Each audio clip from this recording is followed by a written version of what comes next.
All right, welcome in to another episode of Building the Pride podcast. I'm your host, Mike, and I'm actually here with a special guest tonight because Drew is off doing his civil service, helping at the polling stations here in Michigan. We've got yet another Mike. Mike, how do you pronounce your last name? Because I always get it wrong. And welcome to the show. Yeah, no, thanks for having me. I don't blame anybody for mispronouncing my last name. It is a mouthful, but really, it's just like it's spelled, Whartonby. Whartonby. All right. I know Drew, awesome. You maybe fumble that a few times, but no offense at all, and don't even try to say it, but it's Whartonby. Whartonby. All right, right on. Well, appreciate you joining in, filling in for Drew while he's out. I figured we would talk a little bit. So Michael is unfortunately a Philadelphia fan. You see the Phillies thing in the background there. He's got an Eagle shirt on. So I figured we'd talk a little bit of non-Lions football, a little bit, but also kind of take a look at what are the Lions, from the fans' perspective in Philadelphia, from the media's perspective, and you're actually living in Chicago, so you can also kind of talk about the Chicago media and the Chicago fans. What's up, Hatters? Sten Goff and Will Harris. Oh, good Lord. You're killing me, Smalls. So I figured we kind of talk about that. We got the combine officially starts this week. Tags have been going, so I figured we talk about a bunch of that kind of stuff, and see what some of your thoughts are as well. And of course, anybody in chat that wants to pop questions in or comments, always loving that. So I guess let's start off with let's talk about what are the Eagles and, Chicago, Philadelphia, from your perspective? Talk a little bit about what your thoughts are on the Lions and what you're hearing. Yeah, for sure. First off, thanks for having me. Being on Building the Pride, it's an honor. I've been a listener for probably a couple of months now since, we started talking, Mike. Love the show, love being a part of it. If I don't watch live, I pick it up the next day, and it's a good way to start the day, get some breaks going and learning about Lions football. I think from our perspective, there's a lot of respect for the Lions as a football team, as well as your fan base. I think a lot of Philly fans can relate in a way to Lions fans, and that's based on the loyalty, right? I talk about this a lot with some of my friends, and I have friends that are fans of various teams, and I know a lot of people around here that are Bears fans and all that. But when I talk about poor guys, poor guys. Suckers. For me, I was born into being an Eagles fan, right? I tell people, hey, I didn't choose this. This chose me, right? It's part of your DNA. It's part of your blood. It's part of the culture of just being born into that Philadelphia sports scene and getting that passed down from your dad, your parents, your family. So I didn't choose my team. I'm glad I'm an Eagles fan. I love being an Eagles fan, but I didn't have that. I didn't choose anything. When I look at Lions fans, whether they're 0-16, 4-12, or 11, all of those have happened, right? Yeah, all of those have happened to us. Right, you're watching every game. You love your team, and that's something that is, I think, it's well respected from me in a fan base like Philadelphia. And it should be well respected across the national media as well. I run into people that might be a Bears fan, or might be another team's fan, and oh, you watched the game this week? Nah, they stink. I'm like, what do you mean? You still gotta watch the game. This is your team, right? Oh no, they gotta be better. If they're better, I'd watch them. Bandwagoners, gotcha. Yeah, Sunday at noon here Central Time, or whatever the time is. That's blocked. My wife knows that. My family knows that. You only get 17 weeks a year, at least now, to do that.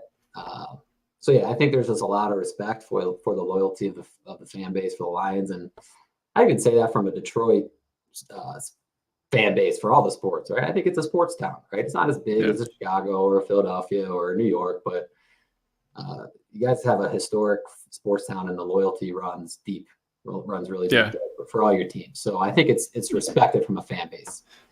Awesome. I went to a game back in 2021. The Eagles were playing at Ford Field, and it was Hurts's first year as a starter. I think it was Goff's first year in Detroit in 2021. Couldn't have gone well then. Yeah, we blew you guys out, but Yeah. nobody bothered me at the game. Everybody, yeah, that was Darius Slay's first game back, right? Yeah, because recovery for a touchdown. Patricia, Patricia ran him out, and I remember that we did get blown out pretty bad. Yeah, it was a running game. We had Jordan Howard and I think Miles Sanders was out that game, but Boston Scott, we handed the ball off and we just ran down the throats. That literally was the game. But my point was, the fans are great. Nobody bothered me. I wasn't bothering anybody, but it was a nice crowd. I always appreciate indoor stadium. It was a good viewing experience. I had lower level seats. It was nice to be there. And what really stuck out was I drove to the stadium, parked on the street for free, walked a few blocks to the stadium. I was like, I've never seen anything like this in my life. I love it here. Park for free on the street, just walk right in. This is great. It's a beautiful stadium. It's one of the older ones that's been around for 20 plus years now, and it is still a nice stadium. Yep. Very impressive. So that's awesome. I'm glad you had a good time there, and that we didn't hassle too much. We're not there are some fan bases I can't imagine if you went in with an Eagles jersey on to Dallas. That's not the treatment you're going to get, right? Right. I wouldn't go. And I think you and Drew talked about this maybe a few weeks ago of the viewing experience of the NFL. Yeah. I'm so diehard, and I think you guys are too, that I prefer to watch the game on television unless I had a really good seat and it was at a stadium that I knew that I wasn't going to get bothered. So I rarely go to an away game. Ford Field was one of them. And then I went to NRG in Houston, Texas. Same type of experience, right? Nobody's going to bother you there. But I'm not going to Dallas wearing this. And that's a safety issue. That's a life safety issue, right? Exactly. So, hey, Christy, thanks for joining us. Appreciate that. That's cool. As far as the Lions, from a football perspective, I think we respect they're a good team, right? Especially the second half of the year when you start looking at the standings, you're like, wow, who's a threat, right? You're always looking about who's your threat outside of your own division, or you don't know those teams as well as teams in your division. But I looked at the Lions and the Niners, right, as the top two threats outside of the Cowboys for us. And I think there's also a way that we can relate. I think Dan Campbell and Nick Sirianni have some things in common. Right, very, very emotional type of coach. I think they're culture guys, right? They might not call the plays. I'm actually not certain on Dan Campbell if he calls the plays or not. Ben Johnson. Yep. So same thing. Sirianni delegates that to his offensive coordinator to call the plays. Very passionate coaches and coach with their emotions on their sleeve, but big culture guys, right? They come in and they have to turn it around, and they've done that in a short period of time. So I think there's some relation there between how our two coaches coach, and I can relate more to a Lions fan because of that, I think. So I think they got a great coaching staff. I think they've done things really well. They get a quarterback that was casted out of LA, right? And they kind of he's a throw-in, right? Yeah, exactly. And I think that was always the biggest question. I think from an outsider, it's the Lions have weapons. Mike X is good coaches. But do they have a quarterback, right? Is Jared Goff the guy? You might still ask yourself that question, but I think this year I ask myself that question every Sunday. And honestly, this season he played better than I expected. He played well. Last year he was, I think, either 19th or 20th best graded quarterback per PFF. And even though most of his raw stats were in that 3 to 7 range, they were good raw stats, but his actual performance was not particularly great. This year, the raw stats are in that 3 to 7 range again, but his actual performance improved greatly. I think he ended up 11th overall, the 6th best passing, and 11th as an overall score. I mean, a 9-point jump like that, or a 9 spot jump, that's a big deal. If I don't expect him to jump another 9 up to number 2. If Patrick Mahomes and Goff, and that's not going to happen. We don't need that to happen, thankfully.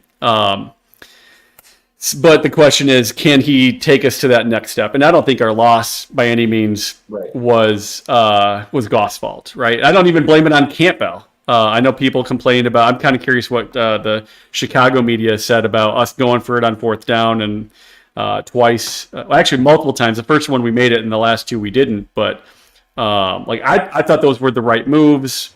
It was fourth and less than 2. We're 75% conversion rate in the regular season and through the playoffs at that point, compared to our kicker, who was 45% at 48 or more. And I'm like, you go where the math tells you. I think those were fine.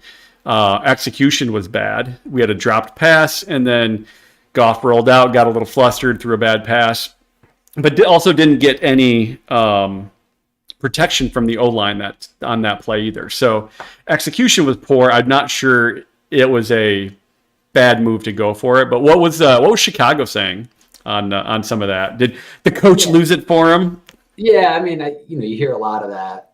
I think there was a lot of respect for Jared Goff this year and what he did. I don't think he totally won over the national media and Chicago fans, right? Because there's always that rivalry. But definitely Bears fans, coach terrible decision. You and Drew talked about it a lot, I think, on that episode after the game. I think there might have been disagreement on what each would have done, but you didn't have a kicker. Yeah. If the kicker can influence the decision for the head coach, right? Yeah. I mean, if it was Matt Prater again, he kicks the field goal, I think almost 100%, right? Yeah, for sure. So yeah, I mean, to your point, Jared Goff, by far did not lose them the game, right? No. He's right there. And it's crazy what having a year to 2 years in a new system can do for you, right? That all the credits Jared Goff for performing, but also the system can really help, and it takes time to do that. And I think that's what we've seen.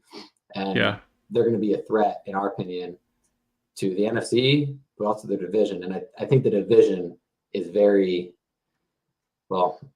I think the Packers are going to be good again next year. I think they surprised me. I think they're going to be very good. So I honestly think it's between the Lions and the Packers, and the division games are playoff games, right? Yep. But before last season, when the Lions went into Lambeau and spoiled Aaron Rodgers and the Packers on, I think, a Sunday night game, right? They needed to win to get the playoffs. The Lions had, nothing to play for, but they went in there, and that's a playoff atmosphere, right? And I think that showed a lot going into the offseason. It was a big win for them. I was one of 10 people that picked the Lions in my pick on that week. So I was really excited because I do think Aaron Rodgers is a choke artist, and I think his stats and his history has shown that. I was going to say the history points that is true. Yep. And I think, Dan Campbell, you gotta, I appreciate the aggressiveness, right? I think he's got that reputation, like some of the good coaches out there, to be aggressive. And you got to be aggressive if you want to win big games. So, I don't fault him for that.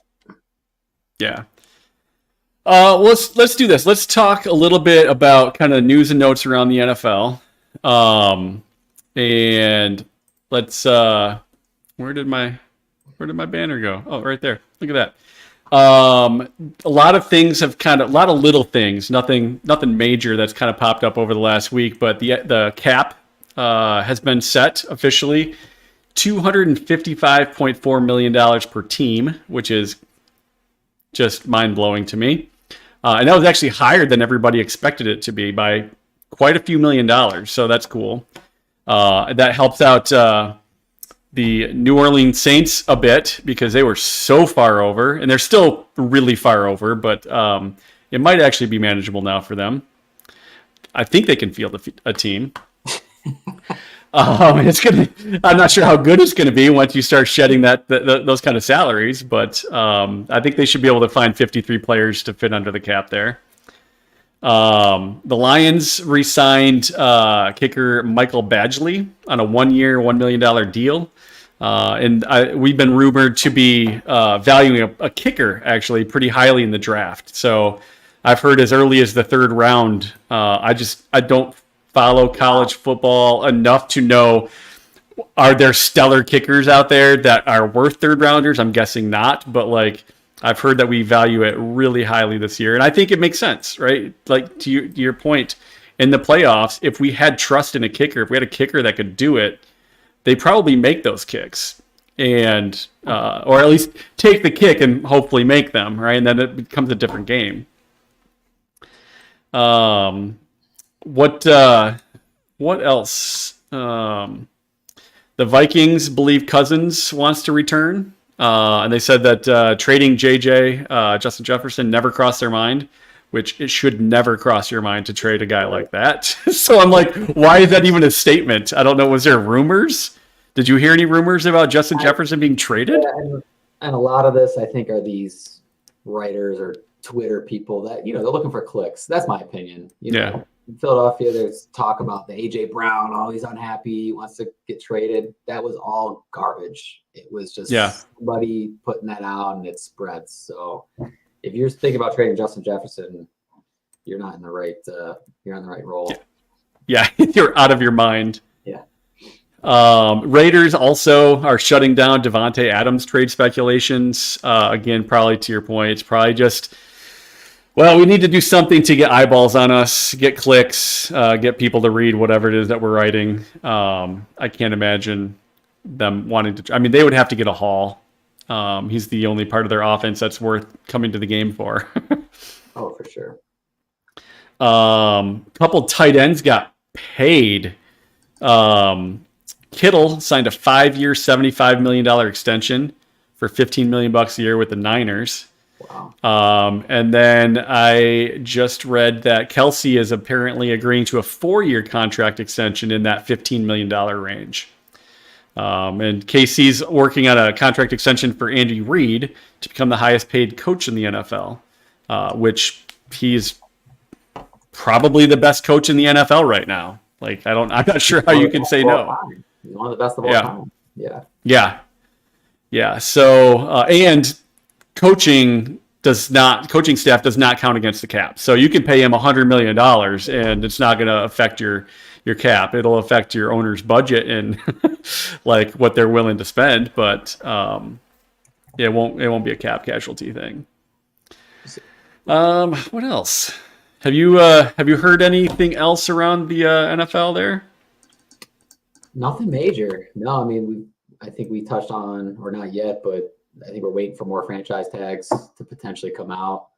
I haven't really heard anything. I'll go back to the Travis Kelce contract. They're giving him 4 years. I read 4 years, $14 to $15 million per. He's 33, 34. That's a great question. I'm not 100% sure. How old is not Taylor Swift? I typed in how old is and Taylor Swift autofilled, and I'm like, oh, I know it might have hurt me, but 34. He was born October 5th, 1989. That's a lot of years. So, 34-year-old. Yeah, that is surprising. I don't think all of them are guaranteed though. I haven't heard on the guaranteed number. I think he's just trying to make as much money as his girl. What do you think? It's going to take a lot of years though, Travis. Yeah. You mentioned tags. The tag window opened on the 20th, closes at 4 p.m. on March 5th, so a week from today. Each team can tag one player, and there's a couple different tag types. One type is the non-exclusive tag. One type, where'd it go? Exclusive, non-exclusive, and transition. And essentially the difference is the exclusive tag means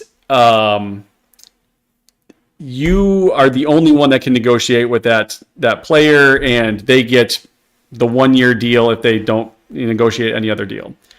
The non-exclusive, which is apparently the more frequently used one, anybody can negotiate with the player. The team that currently has them signed can match the contract that they sign or receive 2 first-round picks. So if someone wants to sign, Amon-Ra St. Brown away from us, if we do a non-exclusive, we could say we'll match it, or you can take them but give us 2 firsts. So that's the non-exclusive. And then the transition is very similar, except you can match it but you don't get any firsts. So those are the 3 different tag types. T. Higgins was tagged officially. He's the only one that's officially been tagged so far. So I found that interesting that it's been open for a while and no one's really doing it. So they must be negotiating like crazy and not wanting to tag if they can avoid it. Has anybody ever done the tag where they give up 2 first-round picks to take a player? I don't know. That's a great question. That's a lot. Yeah, it probably depends on a couple things. It probably depends on what is the contract that they signed. Like, did they overpay for a guy and you're like, I don't want him at that number. And it also probably depends on the team that signed him, right? So if the Chicago Bears signed a dude and you're like, boy, two of Chicago's first, those are going to be good picks, right? That's a lot different than we signed somebody and they're going to get the 28th, 29th pick. And that the values are totally different. So it probably depends on those two, but I'm not 100% sure. Where was that question in our pregame? Yeah. I could look that up. So Brian Burns, Antoine Winfield are both reported to be tagged soon or prior to the deadline, but I think they're negotiating with them. They might even be trying to trade them. Tag and trade is a fairly common thing as well. Like, oh, you don't want to play here? That's fine. Let's find a trade partner. But I'm going to tag you in the meantime. Yeah. So you can get some back. Yeah. Yeah, exactly. Saquon Barkley, that'll be an interesting one. What's that slot for either 9 to 11 million? So about 10 million probably to keep him for a year. That's crazy. I wouldn't do that at all. No. It's pretty steep. So running backs are 11.9 million if you're on a non-exclusive tag, wow, and a 9.7 million if you're on a transition tag. So yeah, basically 10 to 12 million is the guarantee if they tag him. And that just, I mean, he's a good running back, but running backs just don't last in the NFL. And you can find good ones in free agency. You can find good ones in the early to middle part of the draft. It does not make sense to me to spend that much money, that much of your cap on running backs. You can get that production for a fraction of that cost, whether it's one guy spread out to a couple guys. Exactly. And it could, like the Lions, we decided that we wanted to draft a running back for, I'm not sure why. And he played great, right? So like Gibbs was, and we'll kind of go over some of those stats maybe a little bit later, but like Gibbs played great. The value at taking him at number 12, you're just like, dude, we just signed Montgomery as free agent. I was shocked. We've got DeAndre Swift, who is the same kind of player, and we just drafted him. So that was kind of the shock piece. Like, why did we need to do that? But I mean, your Eagles got DeAndre Swift for a bag of pucks, and y'all don't even play hockey, right? I was very pleased when we made that announcement. One, he's a great running back, right? He was still on his rookie deal. Yeah, he's going to fit our offense. He played well this year. And he's a local kid too. He's from Philadelphia, so I think that was kind of the cherry on top. But the other side of it is, if he walks in free agency, if we let him go, we get a comp pick back, and I think it's the same pick that we traded for him. It might be a round off. I think we traded a fifth. I'm not sure. I think it's based on the value of the contract for where he signs. Okay. So if he signs like a $20 million deal, you'll get like the third rounder. But if he signs like a $3 or $4 or $5 million deal, you might get a fifth or sixth or whatever rounder. So it'll probably something along those lines. And I think we gave up a fifth. I can't remember. I think it's a fifth for him. So it wasn't even like the same year, right? No, we would get the pick if he, like next year, if he leaves. Yeah, but I think So the Eagles acquired Swift in a trade with Lions. Eagles sending Detroit a 2025 fourth round pick while swapping seventh round picks last year. Okay. So it was we're not even going to get that pick until next year. Right. So you guys need to suck next year so it's a better pick for us. That's right. Do we play each other next year? I don't believe so. Playoffs. No. We'll see in the playoffs. Well, yeah, because you won the division and we did not. We did. And I don't think we played the entire. Oh, that's right. Dallas won, didn't they? Dallas won the division because we had an epic collapse. Yeah. So you and I both have similar feelings about Matt Patricia, I'm sure. Yeah, that did not work out for us. But we didn't have high expectations either because we kind of fired our defensive coordinator in the middle of the season, but kept him on board. And then okay, Matt Patricia, now you're up to call the plays on the sideline. And it just wasn't going to work. Yeah, that's it didn't work for us either. So I'm sorry that it had to travel down to Philadelphia as well. Yeah, it was a slow and painful end. Yeah, that was pretty crazy. So, but no, I don't think so. I remember seeing Detroit Lions 2024 schedule. I know they don't have which date, in what order. We are playing. Yeah, we don't play you guys. No, we've got some tough games though. I don't think Arizona's gonna be tough. I don't think Chicago's gonna be particularly tough. Green Bay will be tough.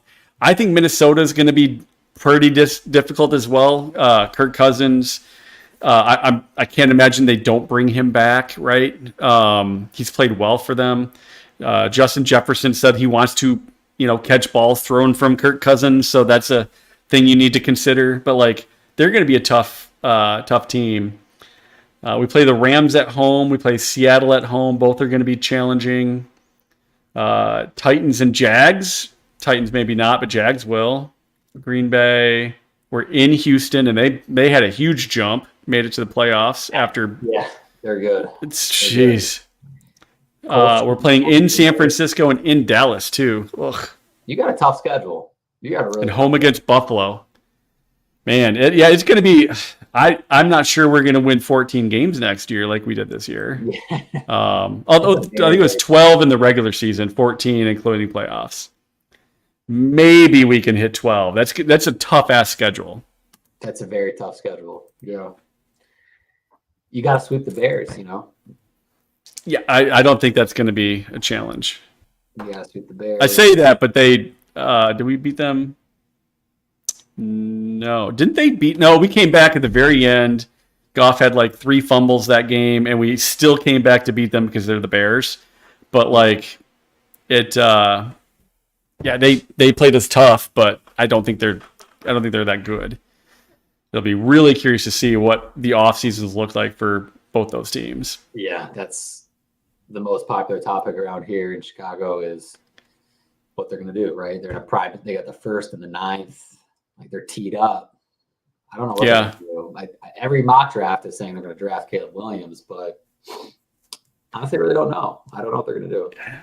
What's the sentiment in Chicago? I think it's 50-50, really. I think it's, some folks think it's, you got Fields, you got another year.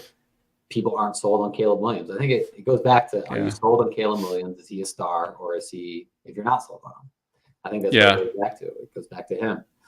You hear those rumors too, that he might not want to play for Chicago, that he has a list of teams that he wants to play for. So that's also dicey.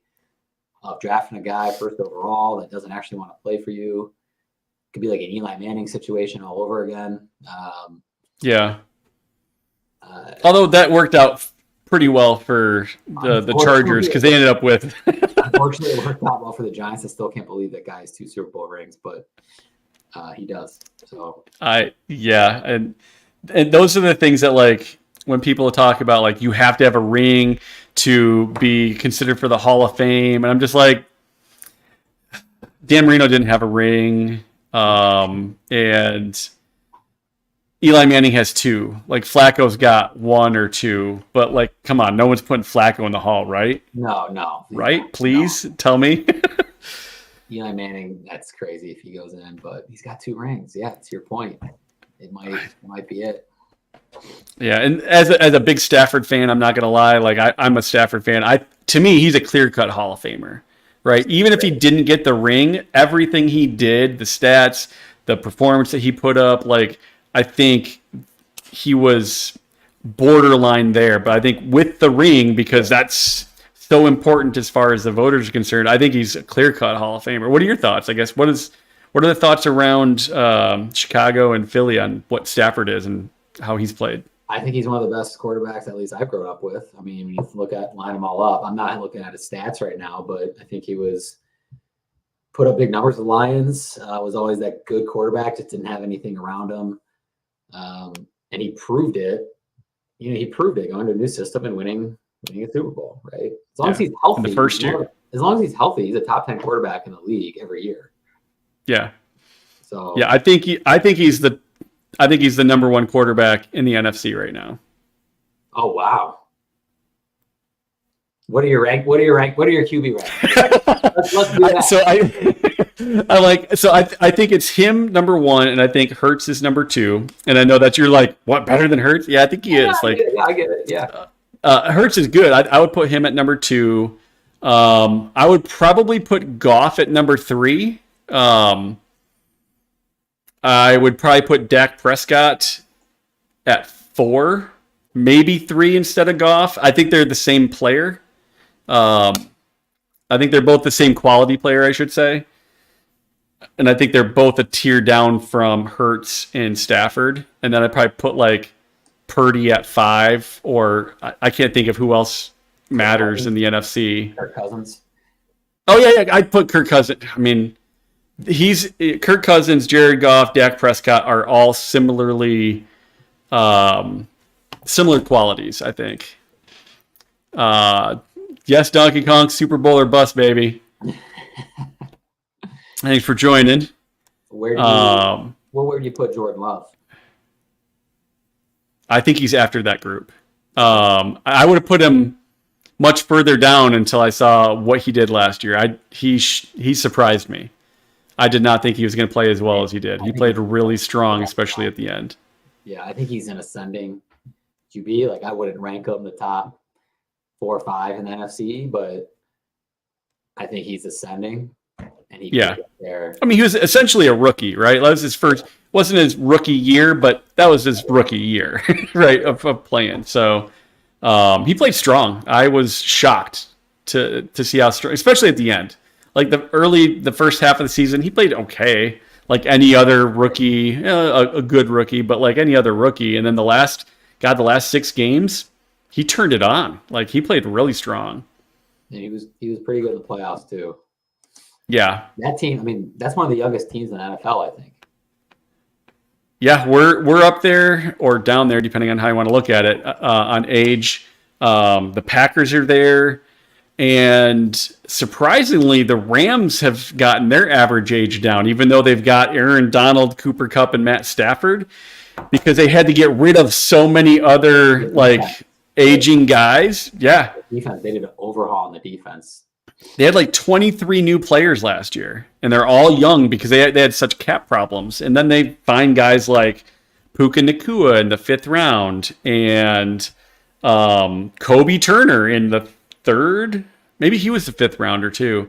And these mid-round guys, like Kobe Turner was my vote for Rookie of the Year because of what he did on the inside. Like he did what Jalen Carter did, but actually had more sacks. Like he actually had the same number of sacks that he had more sacks. Oh my God. Yeah. Like he essentially did the same thing, but as like a 5th round draft choice. And I think like all things being equal, when you look at 2 guys and you're like, you were expected to do this, and you were like, where the fuck did this guy come from? I'm going to give it to the where the fuck did this guy come from guy. So he was my pick. But, I mean, Will Anderson was great. Jalen Carter was the guy I wanted us to draft. So he was great. To slip down to 9, right? It's absurd. The Bears, we swapped picks with the Bears, and they picked I don't know, some lineman or I can't remember who. And I was like, wow, we're going to get Jalen Carter. And of course, did you know that that's who they were going to draft? Yeah. We flipped. I forget that we swapped picks for something. Like they wanted to jump us to get somebody. And we got Jalen Carter. And I think we must have known that, or they told us who they were getting.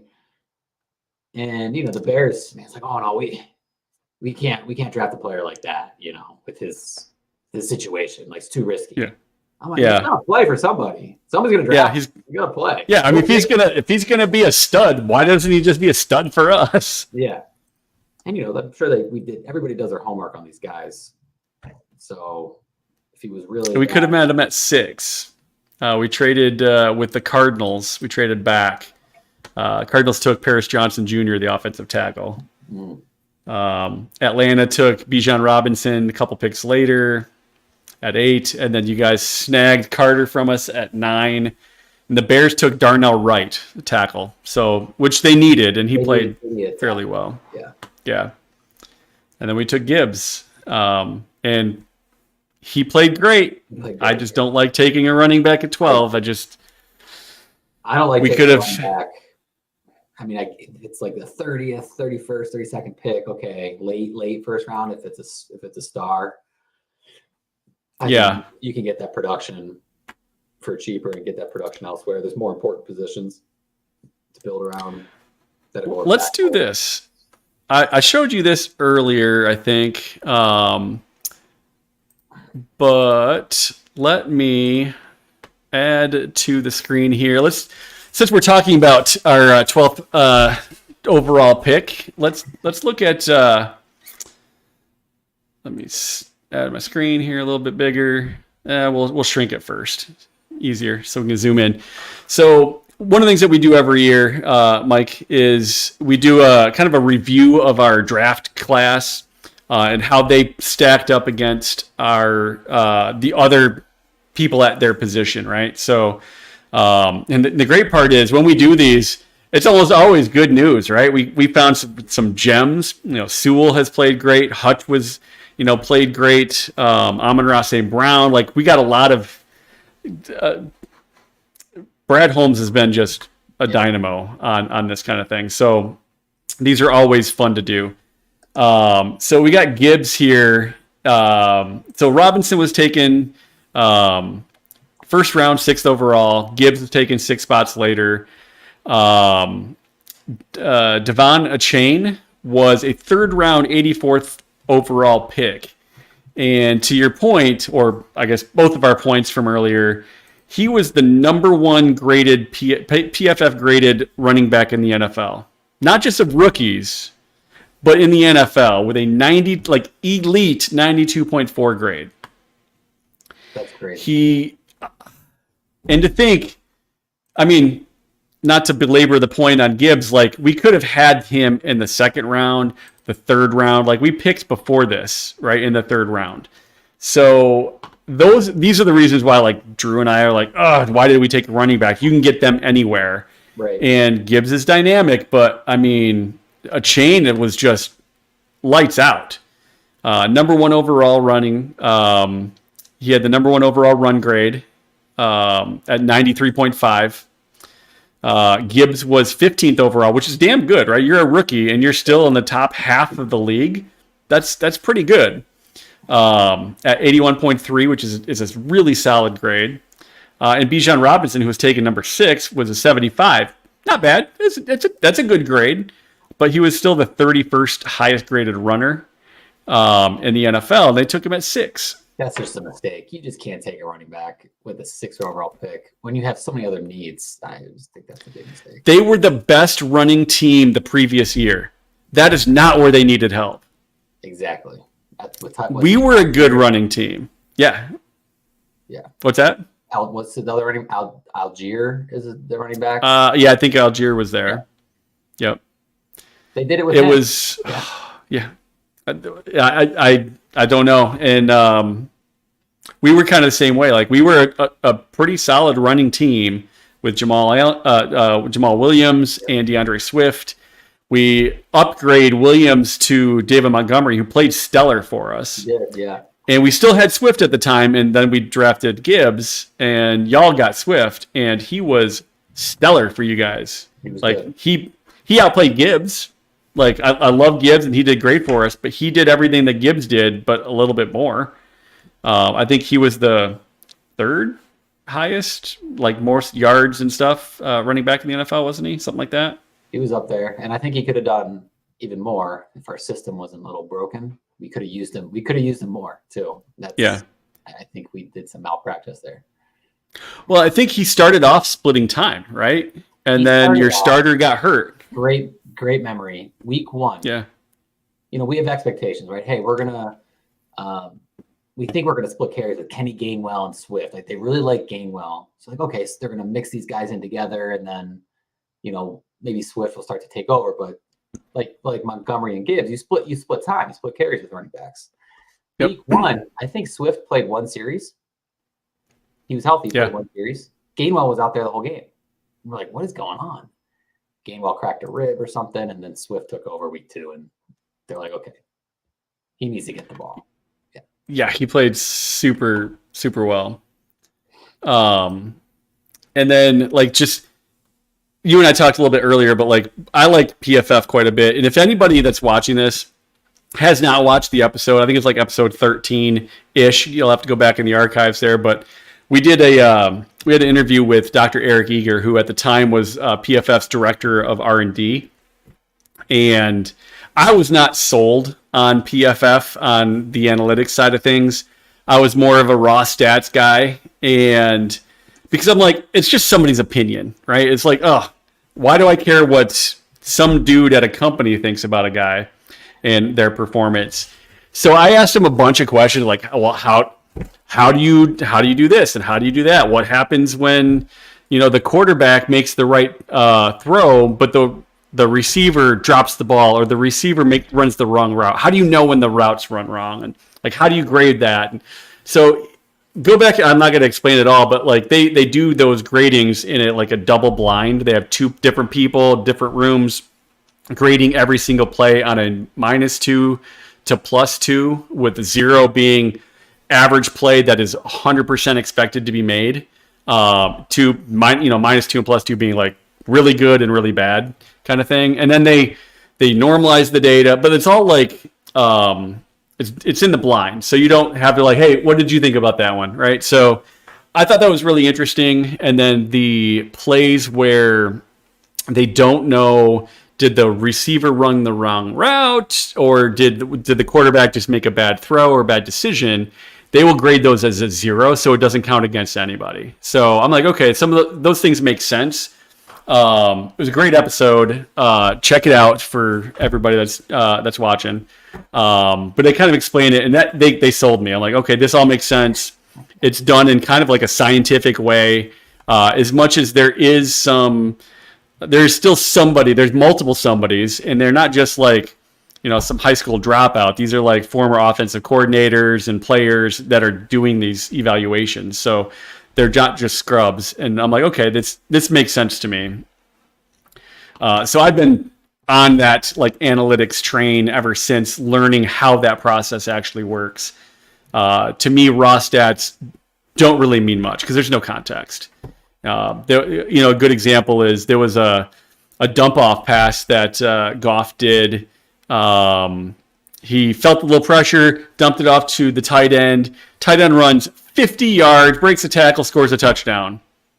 Wasn't a great throw, a little low, but there were better options at the time. And I'm like, okay, so he did an average throw that I could have made, and then it goes on the stat sheet for a 53-yard game-winning touchdown, and the tight end did the work kind of thing. I'm like, without the context, that doesn't mean anything. That is not an amazing play by Jared Goff, even though he's got 53 yards and a touchdown. So Patrick Mahomes last year was the same way. I don't know. Did you watch many of the Lions games? I saw Patrick Mahomes. I saw the stat that he hasn't thrown, or the last 2 years, he's thrown a total of 2 touchdown passes that have traveled 20 yards in the air. Oh yeah. So his average yards per ball traveled in the air. Yep. like the last 2 years have been under like 5 yards, like for touchdown passes. Yeah. Well, they lost Tyreek Hill. They lost some of those depth guys, those long routes. He's bad getting the ball out. They're scheming guys open. He's obviously a tremendous quarterback, but it's rinse and repeat, and they have a system that works to get guys open. He can make a play and get it out. Like that's the formula. Yeah, I believe he was just behind Jared Goff.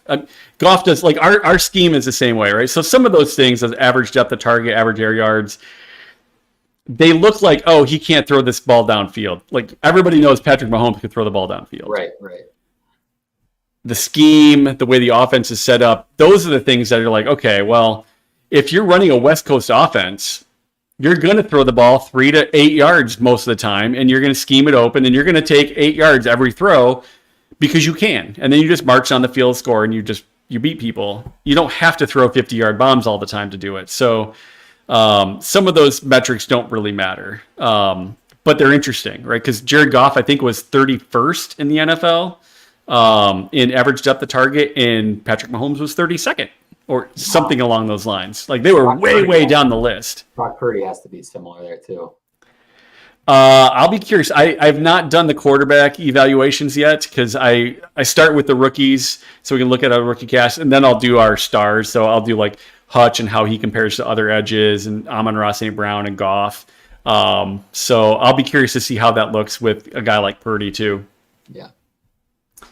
But like, getting back to like Gibbs and the chain, like the grades there, like a chain played 11 games. I don't know if he got hurt partway through because I didn't really watch the Dolphins, or if he just did. Yeah, I figured he did. Yeah, he got but he had one game graded in the 90s, which is that high-end elite number, 3 in the 80s, 4 in this. Basically, 8 of his 11 games were 70s or better, and that is crazy good consistency. Robinson had 5 of his 17 games. Gibbs had 4 of his 15 games. Like, we could have gotten high quality middle of the draft.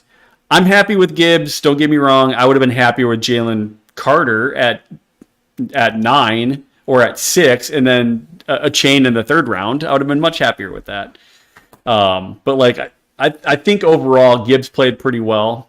He graded out as the number 4 rookie in his class, and 25th overall. So you started looking at the actual. And if you guys haven't used it, profootballreference.com with dashes in between. Awesome site for raw stats. I use those guys all the time for stat gathering. But you can see a chain had half the carries that Bijan Robinson had, which interestingly, he had half the carries but over half the games. So he actually had a heavier load on a per game basis. His yards per carry is 7.8. Like, that was really strong. But Gibbs was no slouch. He was at 5.2.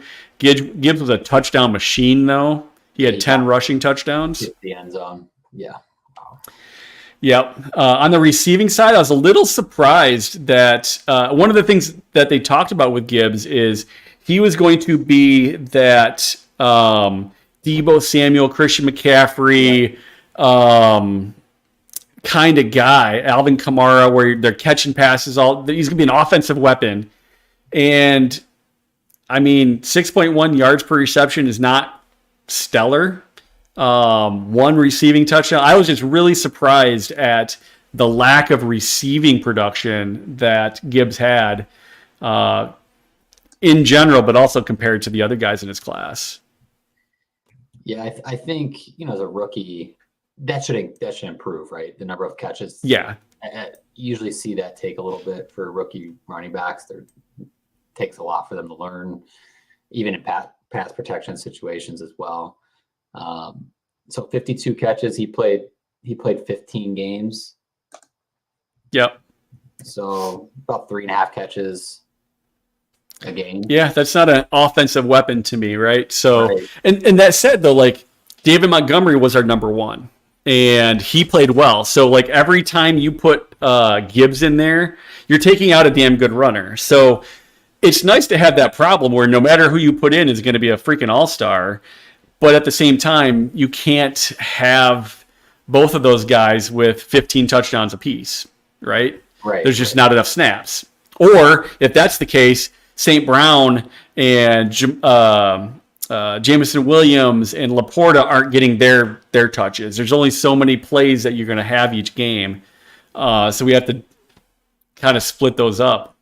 Did the Lions have Gibbs and Montgomery out there at the same time a lot? I have no idea. I don't know if I paid attention to that when I watched them, but I'm curious. Like, I'm trying to remember if anybody in chat remembers much about that.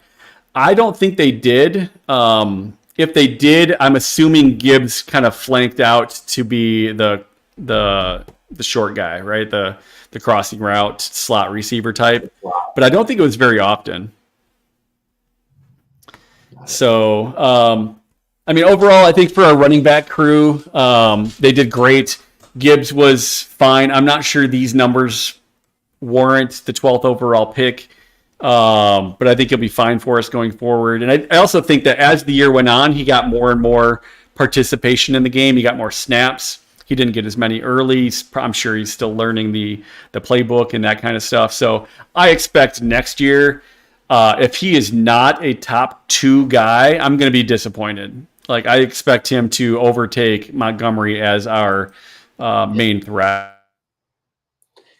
Yeah, with a first-round pick, I mean, that's what you, especially a high first round, that's kind of what you expect. Expectations are high at that draft slot. Yeah, you want to be an immediate impact, right? Yep. On the tight end side, that was the other one that I kind of finished up. I didn't think it was fair to just compare Sam Laporta to his class because he was. Don't just consider. Steve-O says, don't just consider Gibbs as a 12th pick. Look at Gibbs and Laporta as the 6th pick. Okay, I mean, I can see that. But I think we could have gotten Laporta anyway. Think about, how about this?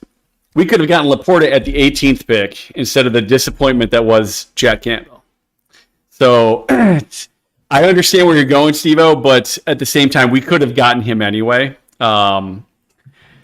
If that was the thing that we really wanted to make sure was those guys were on our team. But I do get your point. Laporta, like as I was going through this and I'm like looking at these things, he set rookie records for tight end. Like he was our rookie tight end receiving yards leader and touchdowns records for the Lions. Wow. He was great. He in the NFL, he was the 5th overall graded tight end. So I started doing this looking at Michael Mayer and Luke Musgrave, and Musgrave was in the 2nd round. Actually, all 3 of these tight ends got taken within like 8 picks of each other. Wow. It was like a run on tight ends, and we took Laporta first. Mayer goes right after him, and Musgraves goes a little bit later. The production, when you look at the yards. Receptions, yards, touchdowns. I mean, these are crazy numbers for Laporta. 86, 10 touchdowns as a rookie, as a tight end and as a rookie. 86 catches, 889 yards, 55.8 success rate is pretty damn good.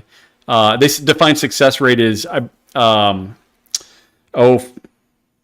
the life of me, I cannot find it here. Let me look at Pro Football Reference. The leaders rushing. It's playoff. Damn it, Mike. Get your head in the game. Season. All right. I cannot find it. It's something to the effect of if you get at least 40% of the yards to go on first down, or on first down, it's considered a successful catch or run or whatever. I forget what the metric is. I'll have to look it up for next time. But that's really good. When you look at like the best receivers in the game, Kittle, Hawkinson, and Kelsey, he's right up there. So what happened with, this is a non-Lions fan knowing really the situation, when they traded TJ Hawkinson, right? What was just a straight money type of... It was a money thing, and he was hurt a lot. It was a lot like DeAndre Swift, where we drafted a running back because we weren't sure if Swift was going to stay healthy. Hawkinson had... I think his rookie debut, he had something like 6 catches for 146 yards and 2 touchdowns. We're like, we got a great dude. And then he only played 2/3 of the season. And then the next year, a lot of injury troubles. And then he said he wanted to reset the market on the next contract. And we're like, nah, that's okay. Yeah, you're a tight end, dude, and not even somebody that's available all the time. So let's figure out how we can get you in a good position while getting us some assets. So that's kind of what happened there. Got it. But yeah, looking at Laporta, like he played 17 games. Obviously, that's the full season. 118 targets, 86 receptions. So like just the amount of work he got is going to make it so he just completely runs all over the raw stats, right? 300 yards, 352. Like these aren't terrible for a rookie tight end. Right, yeah. 34 catches for 352 yards they're back and a touchdown. They're tight end number 2. If your tight end number 2 is over 30 catches, I think you'd be pretty pleased. Yeah. So, I mean, obviously these numbers just trounce all that, but he got 3-4 times as much work too. So, I mean, but that said, like his overall rank was number 5. The receiving grade, he was an 81. So right behind these guys. His drop grade was a 66. He had a couple drops, a little bit more than most.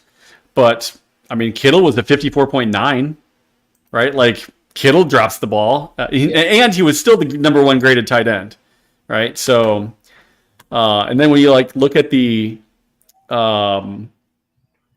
number of games that he did, like to me, it's like a consistency thing. Like how many games are you in the 80s and 90s, 70s versus how many are you in the 50s, right? So Kelsey had 2 of them under 50. He had 2 just duds of a game. Laporta had none. So like I thought he played stellar. He was very consistent. 7 of his 17 games were 70 and above. 7 more were in the 60s. So basically he only had 3 kind of dud games, whereas Mayer had 10. Musgraves had 5, so he's in that range of like Kittle and Hawkinson and Kelsey in that like 3, 4, 5 game range. Like we couldn't have picked a better tight end. is the TLDR on this is we won big time with this 35th overall pick. Yep. So and just comparing him to his class doesn't really do him doesn't do him service, right? It's like you got to compare him against Kittle, Kelsey, I'd put Hawkinson in there because he was ranked above him, and also he was a former Lion. So, if you think about it, his overall is a 76.4. Hawks was a little bit higher, 78.8. Do you know what the difference is between those guys? About $13 million. Wow. We're getting the same kind of thing for like $13 million cheaper. And that's why it's so important to have somebody on a rookie deal that's doing well. You got to hit. You got to hit on those picks. Yeah, and I think Holmes has done just such a fantastic job of finding the right guys, finding the right fit for their scheme, for their teams. I mean, he won the Executive of the Year award this year, so it's being recognized league wide. Yeah, for sure. Yeah, that's big. So we did the running backs and the tight ends. We're gonna do cornerbacks and linebackers probably next. We got Campbell. He was our 18th overall pick as a linebacker. Spoiler alert, it's disappointing. And then we got Brian Branch as our slot corner in the second round. and he played really, really well. So I have not looked at those numbers, but I know he played pretty well, and comparatively, I think he was one of the higher graded rookie corners. So we definitely got a first round talent in the second round. So what do you know about this guy since the Eagles picked him up from the Lions recently, and we're in the point of the offseason where nothing's too exciting? Julian Okwara. Julian Okwara, yeah. So we signed him. There's nothing going on. So everybody's like, oh, we signed a linebacker, defensive end, whatever, edge rusher guy. I'm like, well, this guy didn't make the team. I don't. It's one of those times where you get excited because it's the only thing that's happening, and he's young. Yeah. But I don't know the guy. I never heard of him. He was, I think, on your practice squad, or was he playing a little bit over the few years? He was hurt quite a bit. He played okay. Like, he had flashes. Like, his brother. So he and his brother both play for the Lions. Romeo Okwara still plays for us. Julian was released, and you guys picked him up. Romeo was like a $10 million a year dude, and just did not earn $10 million a year. He was disappointing. He was hurt a lot too. For whatever reason, I don't know if it's a strength and conditioning program or if it's the artificial turf. I know a lot of players complain about the turf, but we've just had a lot of dudes hurt. Swift was hurt a lot. Hawkinson was hurt a lot. The Okwara brothers were hurt a lot. It's been frustrating as a fan to see some of these guys with promise to not be able to play. Vitae, yep. Gardner Johnson. Yeah, Emmanuel Mosley played not much more than Aaron Rodgers did this year, and that was a bummer. So. Now, honestly, like our cornerback room, our secondary was so bad the year before. I think we were 31st or 32nd in the NFL. And then we're like, that's an area of focus in the offseason. We go out and sign Emmanuel Mosley to be our number one corner, CJ Gardner-Johnson, and Cam Sutton to be our CB2. And we're like, we're going to have a great secondary. Mosley plays like maybe one game the entire season because he got hurt. Gardner Johnson missed like 15 games or 14 games. And then Cam Sutton's like, I can't do this all myself, guys. Like, and so he's getting picked on because he was the only guy of any quality. And he didn't play well either. So we went from this could be the strength of our defense and really pick us up to this is the reason why we lost. So that's about, I think you're going to be happy with Okwara. I think he's going to be on the cap to production ratio. I think he'll be fine for you guys. Cheap. Yeah, he's cheap, and I think he's got something to prove, and he showed flashes. So if you can get, yeah, I think so. I just think that our defense is strong enough where he's not going to make the team for us. Right. We've got Kaminsky I think he's a free agent this year. We can dump Okwara and save $10 million. So we've got Hutchinson, we've got James Houston, we've got Kaminsky. So we've got like players, and I think we're still going to try to find a running buddy for Hutchinson on the other side. I think they're like, we can find better in the draft, or at least somebody that might have a higher ceiling for us. So I don't know. I think you guys have got somebody that's going to be a decent player. He's going to be a rotational dude. He's not going to be your, he's not going to be Aiden Hutchinson. Right. But he's going to be able to spell a guy like Aiden Hutchinson. We need guys on defense, so I think that goes into it, right? And the defensive line for the Eagles is not your strong suit. Yeah, right. Yeah, I mean, you guys have such a good defensive line. Even a guy like Jalen Carter was rotating. That's a luxury, man. Build it up front, and then that's why I still think that we will draft a defensive lineman in the first round. Instead of a corner. I know you guys are doing the mock drafts, and it's a good pick taking a corner. Like, I agree with that. I just think our GM, he lives and dies by his positions in the first round, and I think he's going to go after a defensive end. Yeah, I mean, I can definitely see that. I know Brad Holmes has talked about making sure that our offensive line stays an elite piece of our offense. So, like, we've got Jonah Jackson. We have to decide what we want to do with. We've got, I'm drawing a blank. Who's our other guard? Graham Glasgow. I knew I'd Well, get there eventually. right, yeah. So like both of those guys, Vitae's not going to come back, but like Yeah. we've got Glasgow and Jonah Jackson. Do we re-sign them? Do we find somebody else in free agency? Do we pick a guard in the third round? That kind of stuff. So it'll be interesting, but I think we're going to also focus on the trenches. Yeah, it's a good strategy. And you also have to look, Yeah. they got to look 2 years down the road sometimes with what they got.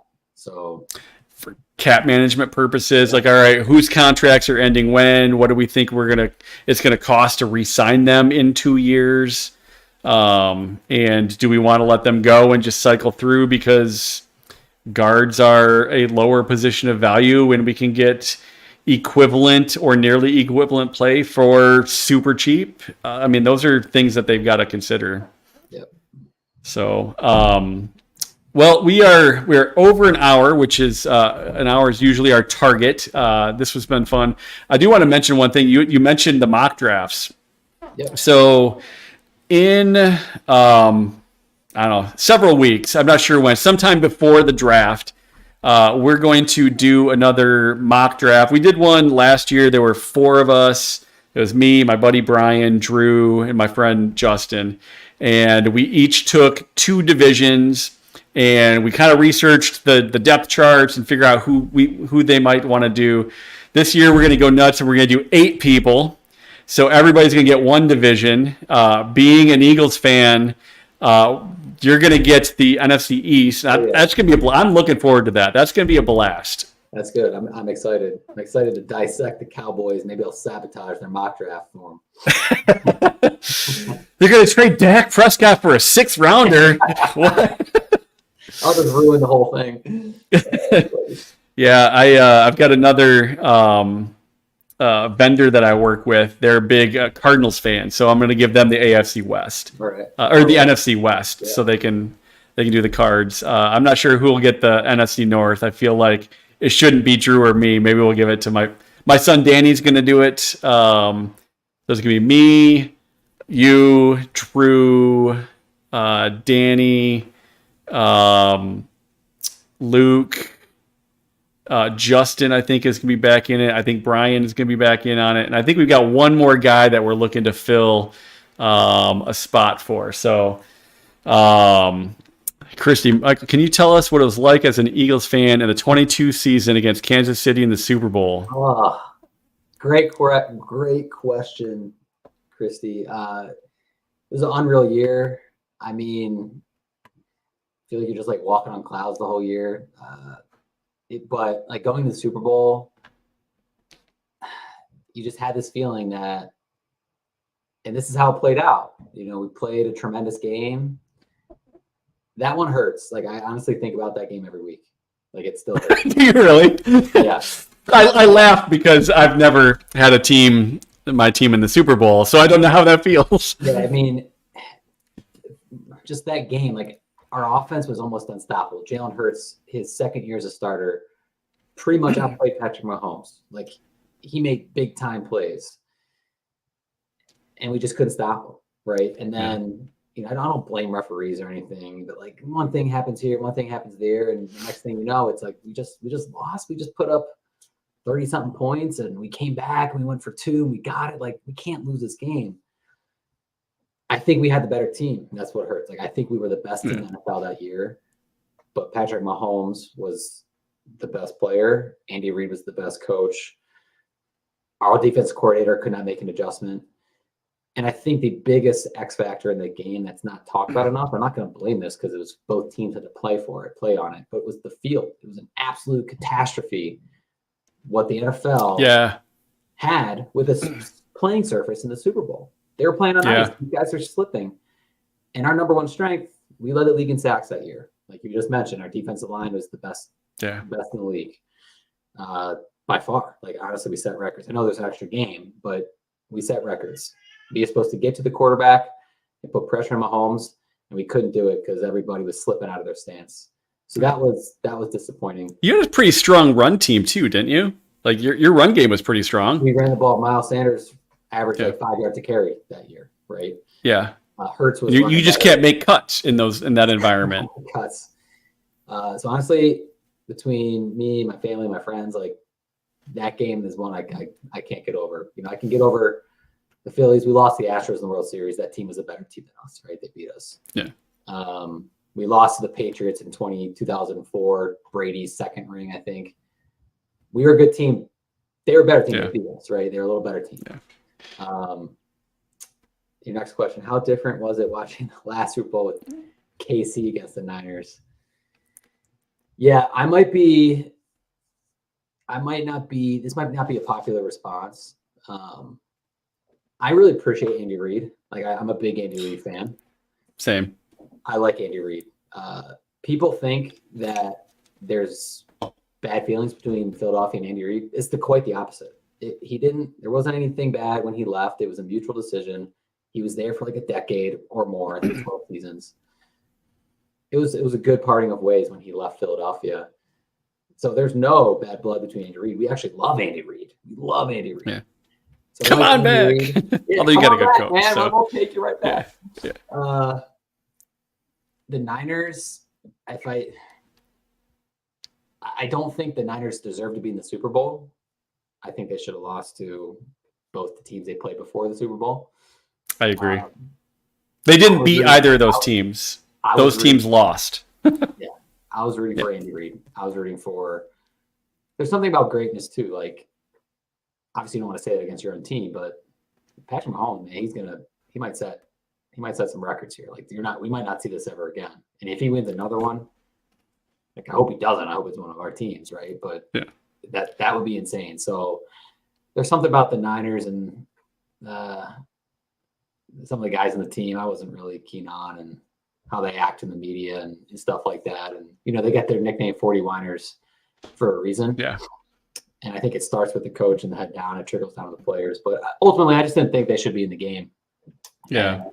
Me neither. Yeah. I will say, like, this was the most difficult loss that I have ever experienced. There's been a lot of losses as a Lions fan, right?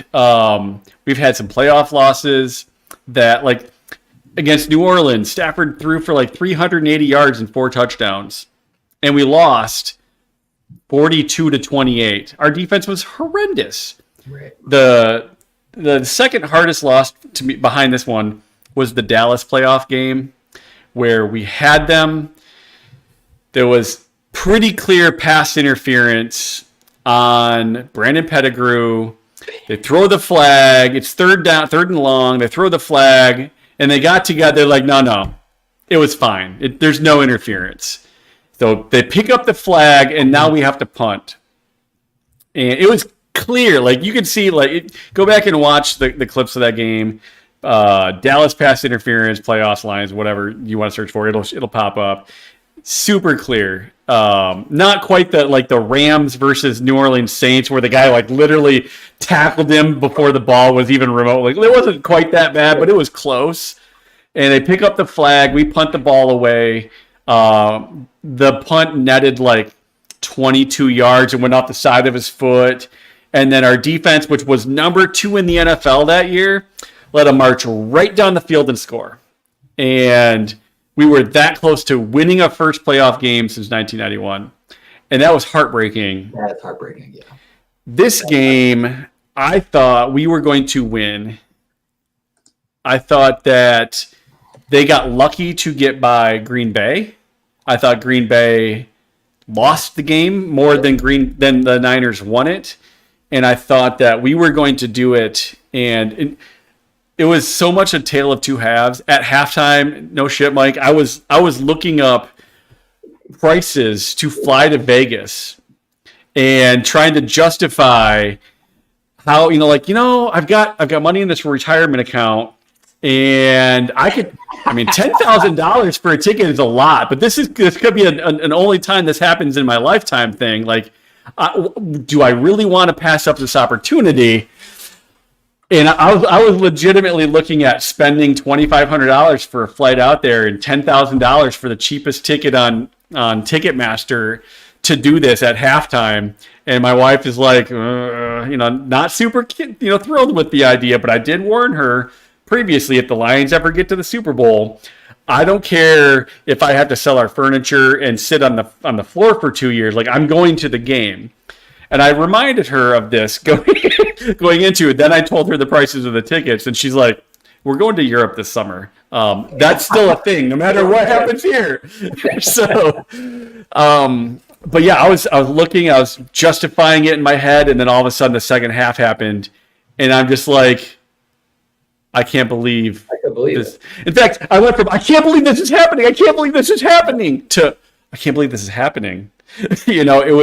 It was heartbreaking.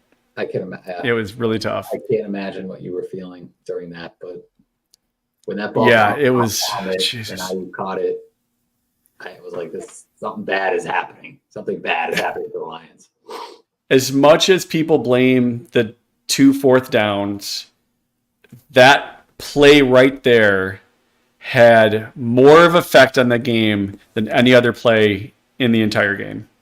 Or at least in the second half, for us to lose.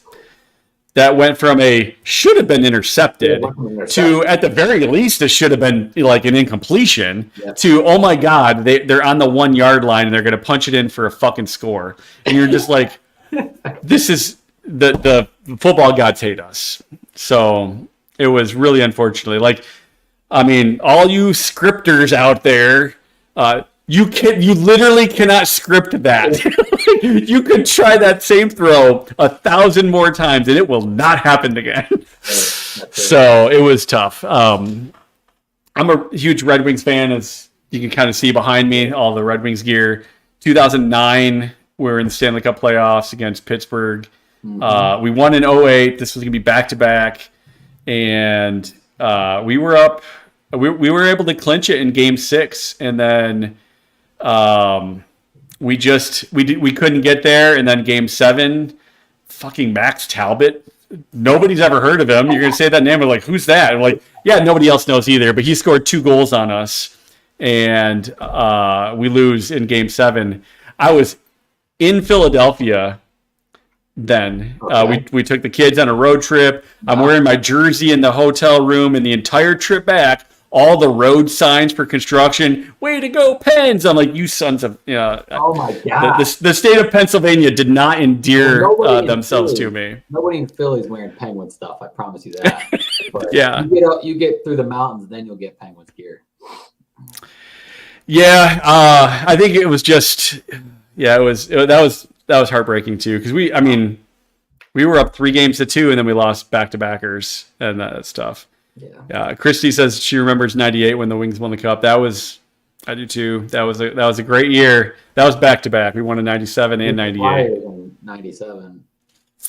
We sure did. That was fantastic. The Legion of Broom. We swept you guys. That was some of my earliest memories of Flyers was '97. So John LeClaire, Eric Lindros, and Michael Renberg. Was it Recchi or Renberg? Well, I think it was Renberg on that line. And then we had Recchi. Recchi was there. Yep. Eric Desjardins, was he there? Was Ron Hextall? Yeah, he was on defense. Yeah. I don't think Hextall was still there though. I think that was after Hextall. I think Rod Brindamore was there. Rod Brindamore. Wow. Yeah, Rod Brindamore. Yeah. You guys had a strong team. I did not expect to sweep you guys. I was happy when it happened because that was our first Stanley Cup in 42 years. Wow. So it had been a while. It's 1955. So, and then 98, the one that Christy's referring to, was Washington. We beat the Capitals. We swept them as well. So in fact, God, hockey was weird then because 95 was Detroit. We lost to the Devils. We got swept by the Devils. And that was heartbreaking because that was the first time we've been to the Stanley Cup Finals since 1955. So we get swept by the Devils in 95. Colorado sweeps Florida in 96. We sweep Philadelphia in 97. we sweep the Capitals in '98. It was a sweep for like 4 straight years. Crazy. It was nuts. That is that. Yeah. Repeat. That's what that was crazy. Yeah, it was a weird year. Like, all right, who wins game 1? Because it's all over. It's over. So, all right. Well, let's do this. Let's call it a night. Appreciate you coming on. That was a lot of fun. I'm looking forward to when we do our draft in a couple months or whatever. Whenever we figure that out to be, we'll let everybody know. But any parting words of wisdom or fandom before you head out? Man, I got nothing. But yeah, thanks for having me. It was a blast. I appreciate it. Yeah. I love listening to the podcast and learning about the Lions, and I appreciate everybody's loyalty too. It's great that you have some folks that chime in the chat. That's awesome. Yeah, we got a good crew that kind of watch. So we appreciate you coming on as well. For everybody else, catch us every Tuesday at 7. Drew should be back next week. He's working the polls for the elections here in Michigan. I don't know if it's millages or I don't know what it is, but we got that going on. So he's doing his civic duty. Till next Tuesday, we will see you all. Have a good night. All right. Take care. Thank you again. See ya.